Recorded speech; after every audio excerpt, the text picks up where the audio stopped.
Hello everyone, I welcome you to school C, India's first online school. मेरा नाम है अमृत कौर पिलानिया और मैं हूं आपकी हिस्ट्री टीचर। हम कंटिन्यू करते हैं क्लास 7th हिस्ट्री का chapter 3, a closer look administration and consolidation under the Khiljis and Tughlaqs. की दिल्ली सल्तनत की पावर खलजी और तुगलक्स के अंडर कैसे इंक्रीज हुई, ठीक है, एंड वो अपना एडमिनिस्ट्रेशन यानी अपनी कार्यभार अपने देश को चलाते कैसे थे। The consolidation of a kingdom as vast as Delhi saltanat needed reliable governors and administrators. आज के दिन इतने बड़े देश को, भारत जैसे बड़े देश को चलाना बहुत आसान है, क्योंकि पहली बात तो सभी जो भारत के लोग हैं उनमें भारत की आइडेंटिटी है, वो सभी भारतीय, उन सब में देशभक्ति की भावना है। तो आज के दिन भारत को तोड़ना आसान नहीं है, ठीक है। दूसरी बात, उस जमाने में इतना कम्युनिकेशन नहीं हुआ करता था, देश बहुत बड़ा था, दिल्ली सल्तनत बहुत ज्यादा एरिया में फैली हुई थी और एक राजा हर जगह नहीं हो सकता, तो वो अपने अंडर अपॉइंट करता था क्या, गवर्नर्स को। अब गवर्नर्स का क्या काम है, मान लीजिए बंगाल का गवर्नर है, वो बंगाल का एडमिनिस्ट्रेशन संभालेगा, सिंध का गवर्नर है वो सिंध का एडमिनिस्ट्रेशन संभालेगा, गुजरात का गवर्नर है वो गुजरात का एडमिनिस्ट्रेशन संभालेगा। इस तरीके से दिल्ली सल्तनत का काम चलता था। लेकिन अगर ये गवर्नर्स अपने ही राजा के खिलाफ बगावत कर दे तो क्या हो, इसीलिए जरूरी था कि गवर्नर्स बहुत ट्रस्टवर्दी, लॉयल, ऑनेस्ट पीपल हो। Rather than appointing aristocrats and landed chieftains as governor, the early Delhi sultans, especially Iltutmish, favored their special slaves purchased from military service called bandagan in Persian. They were carefully trained to man some of the most important political offices in the kingdom. Since they were totally dependent upon their master, the sultan could trust and rely upon them. देखिए क्या है, दिल्ली सल्तनत के जो शुरू के कुछ शासक थे, जैसे कि इल्तुतमिश हो गया, वो कभी भी परिवार यानी कि जनरेशन से जो लोग अमीर हैं उन्हें गवर्नर के तौर पर अपॉइंट करके खुश नहीं थे। वो इनफैक्ट जो मतलब देसी अमीर लोग हैं या फिर उस टाइम के जो देश में बिजनेसमैन, व्यापारी हुआ करते थे, उनकी जगह पे ऐसे लोगों को अपॉइंट करना पसंद करते थे जिनको उन्होंने खरीद रखा है, यानी कि नौकर की तरह जिन्हें राजा खरीद कर लाता है स्लेव मार्केट्स में से, उनको ट्रेन करके जो राजा है वो इंपॉर्टेंट पोजीशन दे देता था। क्योंकि वो व्यक्ति जो उसका स्लेव है, आपने वो देखी होगी ना अलाउद्दीन खिलजी मूवी देखी होगी, ये पद्मावत वाली, तो अलाउद्दीन खिलजी का एक वो स्लेव था जो उसका मतलब इतना ज्यादा लॉयल स्लेव था स्टार्टिंग से लेके लास्ट तक। इसी तरह से दिल्ली सल्तनत के बाकी जो शासक थे वो भी अपने खरीदे हुए नौकरों को ट्रेन करके इंपॉर्टेंट पोजीशंस, गवर्नर वगैरह की पोजीशन दे देते थे, क्योंकि ऐसे ट्रेन किए हुए व्यक्ति राजा को धोखा नहीं देंगे, उनके पास राजा के अलावा और कोई नहीं है। Slaves rather than sons, the sultans were advised a slave whom one had bought up and promoted must be looked after for its need a whole lifetime, and good luck to find a worthy and experienced slave. Wise men have said that a worthy and experienced slave is better than a son. बहुत सारे उस time के लोग मानते थे कि एक बेटे से ज्यादा अच्छा है कि आप एक बहुत काबिल किसी नौकर को, स्लेव को खरीद कर लाएंगे, तो वो आपके लिए ज्यादा अच्छा होगा रादर देन आप एक बेटे को पैदा करके बड़ा करें, ठीक है। Can you think of any reason why a slave would be better than a son? क्योंकि आप देखिए कि अगर कोई व्यक्ति का एक बेटा है, सो वो बेटा एक एज में आने के बाद, काफी मतलब बड़ा होने के बाद, वो अपने पेरेंट्स की बातों को मानना बंद कर देता है। लेकिन एक स्लेव कभी भी अपने मास्टर की बात को मानना बंद नहीं करेगा। एक स्लेव हमेशा मास्टर की यानी अपने मालिक की बातें मानता रहेगा। The Khaljis and Tughlaqs continued to use Bandagan and also raised people of humble birth. Bandagan का क्या मतलब है? जब किसी स्लेव को मार्केट में बेचा जाता है और कोई दूसरा व्यक्ति उसे वहां से खरीद कर लाता है, ऐसे लोगों को जो मार्केट में बिकते हैं, स्लेव के तौर पे बिकते थे, मतलब अब तो नहीं होता ऐसा, ऐसे लोगों को कहते थे बंदगान। सो खलजीज और तुगलक्स, ये दोनों ही डायनेस्टीज ऐसी थी जिन्होंने इल्तुतमिश का ये जो प्रोसीजर था, इल्तुतमिश ने जो ये आइडिया रखा था कि बंदगान को आप अपने हिसाब से ट्रेन करो और उन्हें फिर इंपॉर्टेंट पोजीशन दो, उसको फॉलो किया इन्होंने। और इसके अलावा उन्होंने कुछ लोगों को, मतलब जो अच्छे घराने के लोग थे, उन्हें भी अपनी कस्टडी में रख के अच्छे से अपने हिसाब से ट्रेन किया ऐसी पोस्ट के लिए। और इनको ऑफन कहते थे क्लाइंट्स। क्या कहते थे भाई इन्हें? इन्हें कहते थे क्लाइंट्स, ठीक है। They were appointed as generals and governors. However, this also introduced an element of political instability. अब देखिए इसकी वजह से पॉलिटिकल इंस्टेबिलिटी क्यों आएगी। आप कहीं से भी किसी भी व्यक्ति को उठा के ट्रेन करके पॉलिटिकल पोजीशन दे रहे हो, तो जो लोग सदियों से, जो लोग डेकेड्स से पावर में बैठे हैं, उनको बुरा लगेगा कि आप उनकी जगह किसी खरीदे हुए व्यक्ति को पावर में पोजीशन अपॉइंट कर रहे हो। इसी रीजन से पॉलिटिकल इंस्टेबिलिटी आती थी, यानी कि राजा के जो मतलब ये मंत्रिमंडल वगैरह होते थे, वो राजा की इतनी इन एक्टिविटीज से खुश नहीं थे। Slaves and clients were loyal, slaves और क्लाइंट्स जो थे वो राजा के लॉयल्स हुआ करते थे, and patrons, but not their heirs। लेकिन वो जो स्लेव्स है या फिर वो जो क्लाइंट्स है जिनको राजा ने अपने घर पर लाकर बचपन से ट्रेन किया है, पाला है, पोस कर बड़ा किया है, वो राजा के रहेंगे तो स्लेव्स ही, वो राजा के उत्तराधिकारी तो नहीं बन सकते। New sultans had their own servants. As a result, the accession of a new monarch often saw conflict between the old and the new nobility. अब देखिए कि आप एक राजा का एग्जाम्पल ले लो, जलालुद्दीन खिलजी का, जेके लिख रही हूं मैं। जलालुद्दीन खिलजी ने 3 व्यक्तियों को अपॉइंट किया अपने स्लेव बनाकर, उन्हें मतलब स्लेव की तरह खरीद कर लाया था, उन्हें ट्रेन किया और फिर उन्हें अपॉइंट किया। उन बंदों का नाम हमने मान लिया ABC। अब जलालुद्दीन खिलजी के बाद कौन आया राजा? अलाउद्दीन खिलजी। अब अलाउद्दीन खिलजी इन स्लेव्स को नहीं रखेगा क्योंकि ये स्लेव्स जलालुद्दीन खिलजी के खास थे, ठीक है, लेकिन ये अलाउद्दीन खिलजी के खास क्या पता ना हो। अलाउद्दीन खिलजी इन टर्न क्या करेगा? स्लेव को खरीद के लाएगा मार्केट से और अपने खुद के स्लेव्स लाएगा, जैसे कि X, Y और Z। यानी कि जलालुद्दीन खिलजी की नोबिलिटी थी A, B एंड C की, जहां पे 3 व्यक्तियों को उसने अपॉइंट किया, सबसे खास वो उसके लोग थे। अलाउद्दीन खिलजी की नोबिलिटी हो गई X, Y और Z की, यानी ऐसे लोग जिनको वो खास मानता था। सो बेसिकली ये सिर्फ राजा चेंज नहीं होता है, जब राजा चेंज होता है तो नोबिलिटी भी चेंज होती है। नोबिलिटी से आप क्या समझते हैं? जो मंत्रिमंडल वगैरह होते हैं, राजा के कुछ खास व्यक्ति होते हैं, उनकी बात कर रही हूं मैं। The patronage of these humble people by the Delhi Sultans also shocked many elites, and the authors of Persian Tawarikh criticized the Delhi Sultans for appointing the low and base born to high offices। इस बात के लिए जो बड़े मतलब कहते हैं ना अपर क्लास के, जो हाई क्लास के जो लोग होते थे उस टाइम के, वो राजाओं को, सुल्तान्स को बहुत क्रिटिसाइज करते थे और वो कहते थे कि भाई ये तो मतलब किसी को भी अपॉइंट कर देते हैं, लो एंड बेस बॉर्न, यानी जो मतलब नीची जात में पैदा होते हैं उन्हें भी जो सुल्तान है वो अपॉइंट कर देता है। ऐसी चीजें हमें पर्शियन में एक मतलब लिटरेरी टेक्स्ट मान लो आप, तवारिख, उसमें देखने को मिली है ऐसी criticism. Officials of Sultan Muhammad Tughlaq, Sultan Muhammad Tughlaq appointed Aziz Khummar, a wine distiller,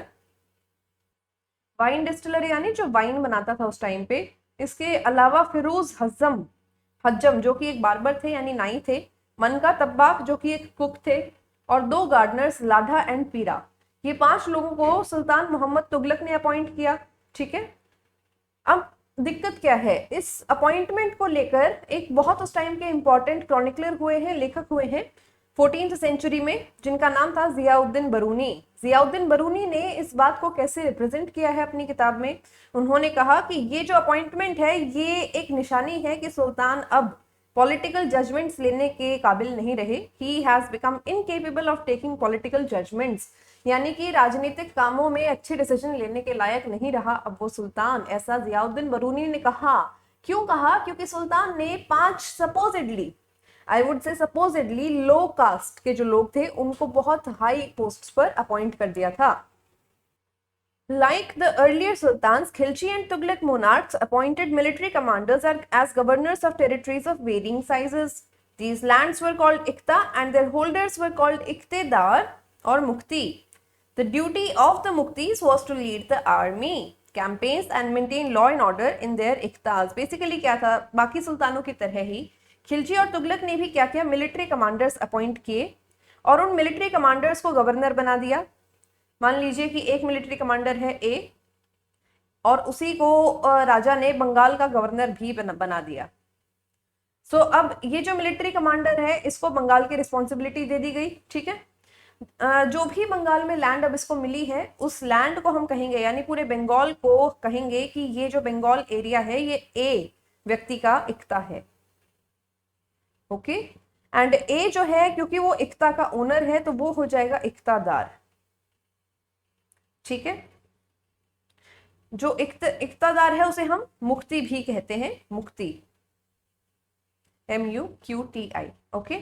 अब मुफ्तीज की ड्यूटी क्या थी? मुफ्तीज के 2-3 काम होते थे कि भाई जो उनका इक्ता है, यानी जिस एरिया पर वो रूल कर रहे हैं, जिस एरिया को वो कंट्रोल कर रहे हैं, उसमें लॉ एंड ऑर्डर बनाकर रखें, कानूनी व्यवस्था को संभाल कर रखें। दूसरी बात, अगर कभी राजा कहे कि हाँ अब मेरे को वॉर पे जाना है, तो जो इक्तदार है वो अपने इक्ता में से जितनी भी मिलिट्री गैदर कर सकता है, आर्मी गैदर कर सकता है, वो गैदर करके राजा को आर्मी में वॉर में हेल्प करे, okay. In exchange for their military services, the Muktis collected the revenue of their assignment as salaries. अब मुख्तीज ये सर्विस दे तो रहे हैं पर वो बदले में सैलरी नहीं लेते थे, वो इंस्टेड रेवेन्यू यानी टैक्स जो किसी भी एरिया से आ रहा है, फॉर एग्जाम्पल मैंने ए का एग्जाम्पल दिया था, वो बंगाल को संभाल रहा था, सो बंगाल से जो भी टैक्स आएगा उसका कुछ हिस्सा ए जो है वो अपनी रेवेन्यू के तौर पर, अपनी सैलरी के तौर पर रख लेगा। They also paid their soldiers from these revenues. इन्हीं रेवेन्यू से, यानी बंगाल से जो भी टैक्स कलेक्ट हुआ उसी से जो ए हमारा इक्तादार था वो अपनी जो सेना उसने मेंटेन कर रखी है, कुछ जो सैनिकों को संभाल के रखता है, उनकी सैलरीज भी देता है। Control over muftis was most effective in their office, was not inheritable and if they were assigned iktas for a short period of time before being shifted. देखिए कंट्रोल क्या है, मुफ्तीज कंट्रोल में कब रहेंगे? वो व्यक्ति जो जिसको आपने गवर्नर भी बना दिया, मिलिट्री जनरल भी बना दिया, वो कंट्रोल में कैसे रहेंगे? वो अपनी पावर का मिसयूज कब नहीं करेंगे? सबसे पहली बात तो अगर ये जो पोस्ट है उसमें नेपोटिज्म ना हो, कि एक बाप है उसी ने अपने बेटे को इक्तादार बना दिया, मैं बंगाल की अगर इक्तादार हूं, मैं अपने बच्चे को ही अगर बंगाल का इक्तादार घोषित कर दूं तो वो चीज गलत है। अगर इक्तादार की जो बंगाल की पोजीशन है वो हेरिडेटरी यानी कि जन्म सिद्ध ना हो और कैपेबिलिटी के बेसिस पे डिसाइड की जाए, तो जो इक्तादार है वो कंट्रोल में रहेगा, वो बगावत नहीं करेगा। सेकेंड कंडीशन क्या होगी? सेकेंड कंडीशन है कि अगर मेरा रेगुलरली शिफ्ट किया जाए, मेरी अगर बार बार पोस्टिंग कर दी जाए कि 1-1.5 साल के लिए मुझे बंगाल का इक्तादार बना दिया और फिर 2-3 साल के बाद मुझे उत्तर प्रदेश का इक्तादार बना दिया, उसके 2-3 साल के बाद मुझे सिंध पाकिस्तान का इक्तादार बना दिया, इस तरीके से मुझे वहां पे करप्शन करने का, मुझे अपनी पोजीशन का एक जगह पर रहकर गलत फायदा उठाने का मौका नहीं मिलेगा। These harsh conditions of service were rigorously imposed during the reigns of Alauddin Khilji and Muhammad Tughlaq. ये जो भी मैंने आपको बताया है ना अभी कि हाँ इक्तादार की बार बार आप ट्रांसफर करते रहो और हेरिडेटरी मत होने दो उस पोजीशन को, सो ये जो रूल्स हैं ये 2 राजाओं के शासनकाल में बहुत अच्छे से इंप्लीमेंट किए गए थे। सबसे पहला राजा है अलाउद्दीन खिलजी और दूसरा है हमारा मोहम्मद बिन Tughlaq. Accountants were appointed by the state to check the amount of revenue collected by the मुफ्तीज। इसके अलावा कुछ अकाउंटेंट्स को जो राजा है, सुल्तान है, वो अपॉइंट करता था ताकि वो ये पता कर सके कि मुफ्ती एक्चुअली अपने एरिया में से यानी अपने इक्ता में से कितना टैक्स कलेक्ट करता है। Care was taken that the mufti collected only the taxes prescribed by the state and that he kept the required number of soldiers. ये चीज स्पेशली मॉनिटर की जाती थी। क्या मॉनिटर किया जाता था स्पेशली? कि जो मुफ्ती है वो सिर्फ उतना ही टैक्स कलेक्ट करे जनता से जितना सुल्तान ने उसको बोला है, उससे ज्यादा ना करे, ठीक है, और उस टैक्स को यूज करके वो एक स्पेसिफिक नंबर ऑफ सोल्जर्स का ध्यान रखे, स्पेसिफिक नंबर ऑफ सोल्जर्स को मेंटेन करे। इन सारी चीजों का ध्यान रखा जाता था। As the Delhi sultan brought the hinterland of the cities under the control, they forced the landed chieftains, the Samant aristocrats and rich landlords to accept their authority. जब दिल्ली सुल्तानों ने, मान लीजिए कि ये दिल्ली के सुल्तान का एरिया है जहां पे उसने अपना कासल बनवा रखा है और यहाँ पे उसकी मिलिट्री रह रही है, ओके। सो ये हो गया आपका गैरिसन टाउन।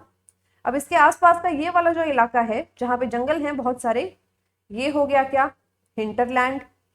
हम पढ़ चुके हैं ना ये सारी चीजें। तो अब हिंटरलैंड पे जब दिल्ली के सुल्तान ने कब्जा कर लिया, when the sultan of Delhi captured the hinterland वाला एरिया, इस पर जब उन्होंने अपनी अथॉरिटी जमाई, तो यहाँ पे मान लीजिए जो लोकल सामंत थे जिनके पास बहुत ज्यादा धरती हुआ करती थी, अथॉरिटी हुआ करती थी इन एरियाज में, उन सामंतों को, अमीर जो लोग होते थे या फिर कोई भी पावर में जो इन हिंटरलैंड में जो पावर में लोग होते थे, उन लोगों को भी सुल्तान की बात मानने पर मजबूर किया गया, सुल्तान की अथॉरिटी मानने पर मजबूर किया गया। Under Alauddin Khilji, the state brought the assessment and collection of land revenue under its own control. यानी कि सुल्तान की जो सरकार थी, सुल्तान के जो खास लोग थे, उन्होंने डायरेक्टली रेवेन्यू के एडमिनिस्ट्रेशन को संभालना शुरू कर दिया। किसके शासनकाल में? अलाउद्दीन खिलजी के शासनकाल में। जो लोकल पावरफुल लोग होते थे, लोकल चीफटेंस जिनको हम कहते हैं, उनसे टैक्स कलेक्ट करने की जो पावर थी वो ले ली गई, ठीक है। They were also forced to pay taxes, उनसे भी टैक्स कलेक्ट किए जाने लगे। Sultans administrators measured the land and kept careful accounts, सुल्तान के जो एडमिनिस्ट्रेटर्स थे वो बहुत ध्यान से ये हिंटरलैंड वाले एरियाज को मेजर करते थे, लैंड्स को मेजर करते थे, और वो गेस करके रखते थे, अंदाजा लगाकर रखते थे, कैलकुलेट करके रखते थे कि कौन सी लैंड से कितना टैक्स आना चाहिए, और अगर उतना टैक्स नहीं आता था तो अथॉरिटीज जो टैक्स कलेक्ट कर रही हैं उनकी स्पेशल कार्रवाई की जाती थी उन पर। Some of the old chieftains and landlords served the sultan as revenue collectors and assessors. बहुत सारे जो पुराने chieftains थे यहाँ पे, जो व्यक्ति पावर में हुआ करते थे हिंटरलैंड में, उन्हें समझ आ गया कि सुल्तान से अब बहस करने की कोई फायदा नहीं है, बहस करके कोई फायदा नहीं है। इनफैक्ट वो बन गए सुल्तान के रेवेन्यू कलेक्टर, यानी कि जो भी रेवेन्यू उनके एरियाज में से कलेक्ट करना होता था वो कलेक्ट करके सुल्तान को लाकर दे देते थे। There were 3 types of taxes, 3 तरह के टैक्स होते थे। सबसे पहला है कल्टीवेशन पर, जिसको हम खर्च कहते हैं। ये टैक्स है खर्च, जिसको हम कल्टीवेशन यानी कि खेती बाड़ी कितनी हो रही है उस पर लगता था ये टैक्स। ये तकरीबन 50% था कि किसान अगर मान लो 100 किलो गेहूं उगा रहे खेत में, तो उसमें से 50% तो उसको खर्च के तौर पर सरकार को पे करना ही होगा। सेकेंड था कैटल पर, और तीसरा था हाउसेस पर, कि कितनी गाय भैंस रखते हैं लोग, उस पर भी टैक्स लगता था। कितना बड़ा उनका घर है, इस बात पर भी टैक्स लगता था। तो ये 3 तरीके के टैक्सेस हो गए, यानी कि आपकी फसल पर, आपके जानवरों पर, और आपके घर के साइज पर। It is important to remember that large parts of the subcontinents remained outside the control of Delhi sultans. It was difficult to control distant provinces like Bengal from Delhi, and soon after annexing southern India, the entire region became independent. Even in the Gangetic Plains, there were forested areas. देखिए राजा ने जीत लिया ये पूरा area, ये भारत है हमारा, ठीक है। यहाँ पे दिल्ली सुल्तान था। दिल्ली सुल्तान ने मान लो कि पहले सिर्फ इतना इलाका था उसके अंडर, लेकिन अब उसने जीत लिया पूरा, कितना इलाका, ये पूरा उसने जीत लिया, ठीक है। ये पूरा इलाका उसने जीत तो लिया, पर क्या इसको वो जीतने के बाद अपने पास ज्यादा दिन तक रख पाएगा? नो, क्योंकि मैनेजमेंट की कमी थी। मैनेजमेंट की इन द सेंस कि उस टाइम पे एक जगह पे बैठा हुआ सुल्तान इतनी जगहों का काम अकेला नहीं संभाल सकता, mainly due to communication gap, ठीक है। तो अलाउद्दीन खिलजी ने साउथ इंडिया जीत तो लिया, लेकिन जल्दी ही जीतने के कुछ टाइम बाद ही यहाँ के जो लोग थे उन्होंने अलाउद्दीन खिलजी को बताना भी जरूरी नहीं समझा, और उन्होंने फिर से इंडिपेंडेंट किंगडम यानी कि इंडिपेंडेंट अपने राज्य स्थापित कर लिए। ऐसा ही होता था ईस्ट में, बंगाल की साइड, ठीक है।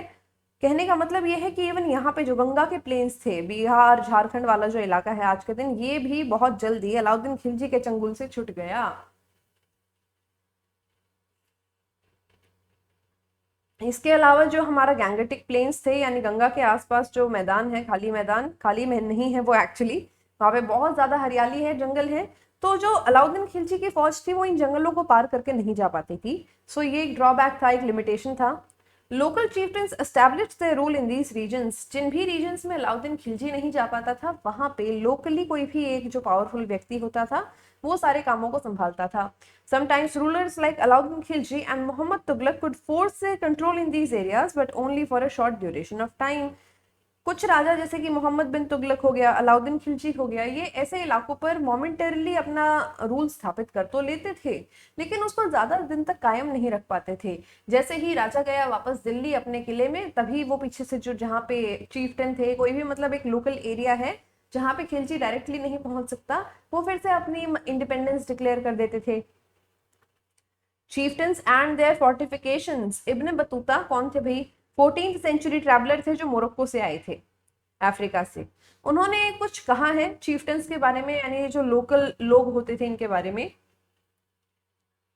fortified themselves in mountains, यानी खुद को माउंटेन्स में छुपा कर रखते थे। in rocky, uneven and rugged places as well as bamboo groves, यानी कि ऐसी जगहों पे रहते थे ये, बहुत ही मतलब अनइवन सी उबड़ खाबड़ वाली जगहों पे पत्थरों के बीच में रहते थे।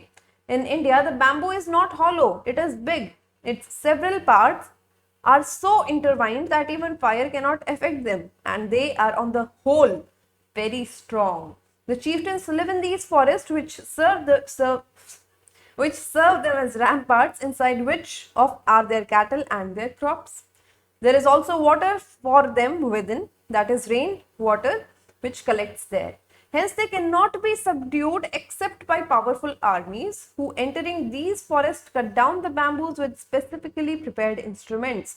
इब्न बतूता जो कि मोरक्को से आए थे, ट्रैवलर थे, उन्होंने बताया है ये लोकल चीफटेंस के बारे में कि भाई ये जो चीफटेंस थे ना, ये ऐसे जंगलों में रहते हैं जो कि बैम्बू की उन बैम्बू की बहुत पावरफुल बैम्बू की उन जंगलों के आसपास दीवारें हैं, तो आप वो दीवार क्रॉस करके अंदर जा ही नहीं सकते। उन दीवारों को क्रॉस करने के लिए सारे के सारे बैम्बूज को काट के अलग करना होगा, और वो बैम्बूज कट करने के लिए बहुत पावरफुल आर्मीज और बहुत एडवांस्ड इक्विपमेंट्स यानी हथियारों की जरूरत पड़ेगी। उन बैम्बू की दीवारों के उस पार जो चीफटेंस थे, लोकल चीफटेंस, वो अपने क्रॉप्स को भी मैनेज करते थे एक्चुअली जंगल के अंदर, ठीक है, अपने बच्चों का ध्यान रखते थे वो लोग, इसके अलावा वो अपने जानवरों का ध्यान रखते थे वहीं पे। सो कहने का मतलब है कि दुनिया से सेक्लूडेड थे वो लोग। यहाँ पे बैम्बू की दीवारें लगा दी, बैम्बू उगा दिया, बहुत सारा झुंड बना दिया बैम्बू के, और इस साइड रह गई हमारी दिल्ली सल्तनत, और इस साइड रह गए हमारे जो आदिवासी लोग टाइप के लोग होते थे, चीफटेंस जिसके होते हैं। चीफटेंस बोले तो कौन, जो यहाँ का एक हेड होगा। ओके, ये था पूरा system. Describe the ways in which the chieftains arranged for their defence. कैसे भाई चीफटेंस खुद को डिफेंड कैसे करेंगे? सबसे पहली बात तो उन्होंने जंगल के बाहर अपनी बैम्बू की दीवारें बना रखी हैं, या फिर रहने की जगह ऐसी चूज की है जहाँ पे नेचुरली बैम्बू की दीवारें हैं। बैम्बू यानी कि बांस की लकड़ी उगी हुई है, बहुत ज्यादा बांस उगा हुआ है। सो ये था। इसके बाद मंगोल्स के बारे में पढ़ लेते हैं। मंगोल्स अंडर चंगेज खान या फिर चंगेज खान जिसको आप कहते हो, चंगेज खान इन्वेडेड ट्रांससियोना इन नॉर्थ ईस्ट ईरान इन 1219। यानी चंगेज खान के अंडर जो मंगोल्स थे, मंगोलिया के जो लड़ाकू लोग होते थे, उन्होंने ट्रांससियोना नाम की एक जगह को एनेक्स किया, उसको जीत लिया ईरान में। And the Delhi sultanate faced their onslaught soon after. और उसके कुछ ही टाइम बाद वो दिल्ली सल्तनत पर आक्रमण करने आया। Mongol attacks on the Delhi Sultanate increased during the reign of Alauddin Khilji and in the early years of Muhammad Tughlaq's rule. Alauddin Khilji के शासनकाल में भी और उसके बाद जो मोहम्मद तुगलक शासक आए थे, इन दोनों के शासनकाल में मंगोल्स ने बहुत ज्यादा परेशान किया है। उन्होंने रिपीटेडली अटैक्स किए हैं नॉर्थ वेस्ट से। This forced the two rulers to mobilize a large standing army in Delhi, which posed a huge administrative challenge. Let us see how the two sultans dealt with this. अभी देखिए क्या है कि ये जो Mongols थे, ये आक्रमण करते रहते थे नॉर्थ वेस्ट से, तो उस चीज को रोकने के लिए ये जो दो शासक हैं, कौन कौन, अलाउद्दीन खिलजी और मोहम्मद तुगलक, इन्होंने परमानेंटली अपनी आर्मी इसको स्टेशन कर दिया था उनको रोकने के लिए, ठीक है। इसके अलावा उन्होंने बहुत ज्यादा एडमिनिस्ट्रेशन में भी बदलाव किए। बहुत ज्यादा चैलेंजिंग हो गया था एडमिनिस्ट्रेशन, जब 24/7 साल के 365 दिन आपकी सेना एक जगह पर तैनात है देश को बचाने के लिए, तो उसमें काफी खर्चा होता है। अब वो हम नेक्स्ट क्लास में देखेंगे कि इन सुल्तान्स ने कैसे मंगोल्स के को डील किया, कैसे उनको हैंडल किया। इस क्लास में इतना ही। This class was presented to you by Schoolji, India's first online school. मेरा नाम है अमृत कौर पिलानिया। हम मिलेंगे नेक्स्ट क्लास में, तब तक के लिए आप अपना ध्यान रखिए, पढ़ते रहिए, कोरोना से बचे रहिए, and bye bye and thank you.